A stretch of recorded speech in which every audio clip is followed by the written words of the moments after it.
गोलाव सम दुलाराय बर' फरायसा आफादनि हाबा मावनायनि उनाव मैया आङो दुलाराय बर' फरायसा आफादनिफ्राय बिदाय लाबाय आरो दिनै आङो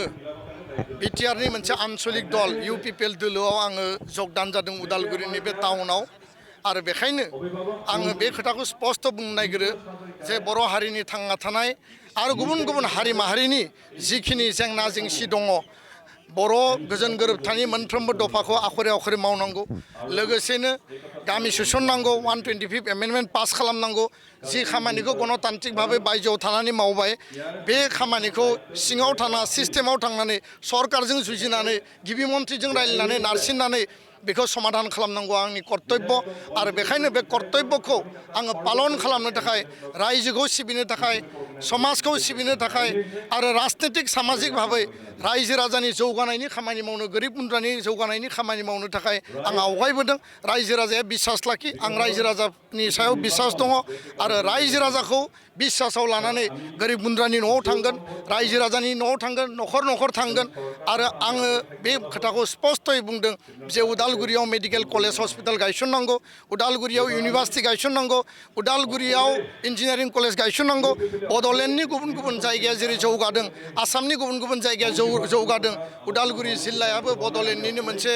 एंगारहायै जिहेथु बे बाहागो बेखायनो जौगानायनि आरो गोदान जोलै लाइमोनफोरखौ जुब शक्ति गोदान शक्तिजों लाइमोननि शक्तिखौ बिथांमोननि एमप्लयमेन्ट बिथांमोननि एम्पावारमेन्टनि बाथ्रा आइजोफोरनि जौगानाय बिथांमोननि एम्पावारमेन्टनि बाथ्रा आरो समाजखौ गोदान मोनसे बाथ्राजों गोदान गति होनो थाखाय आङो समायखिरा लादों रायजो राजाया आंनि सायाव बिसास लाखि आरो दिनैनि बे समाव मानगोनां प्रमद बर' बिथांखौ इउपिपिएलनि आफादगिरि आरो गोदानै राज्य सभानि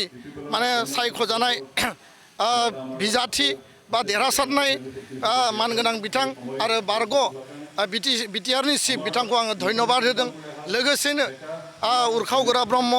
आथिखाल आसामनि केबिनेट मन्थ्रि बिथांखौ धन्यबाद होदों आरो लोगोसेनो रोनगोरा नार्जारि आथिखालाव राज्य सभानि एमपि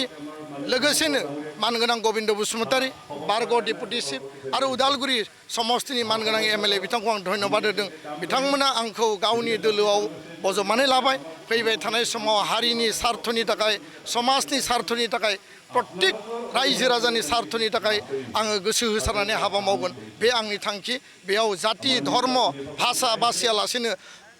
बयनिबो थाखाय हाबा मावनाया आंनि थांखि बेखिनिखौ फोरमायबाय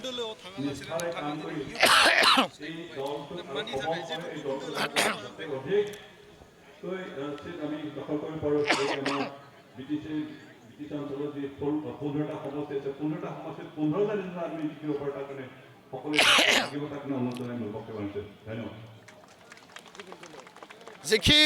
थांखि लादों बे थार थांखि होननानै आं सानो आरो गोबां दोलो आंखौ हांख्रायदोंमोन आं बिथांमोननि जि प्रस्ताब बे सन्मान बेखौ आङो मान होदों मर्यादा होदों खिन्थु आङो गासैबो बिसार बिबेसना खालामनानै इउपिपिएल दलाव जगदान खालामनायखौ आङो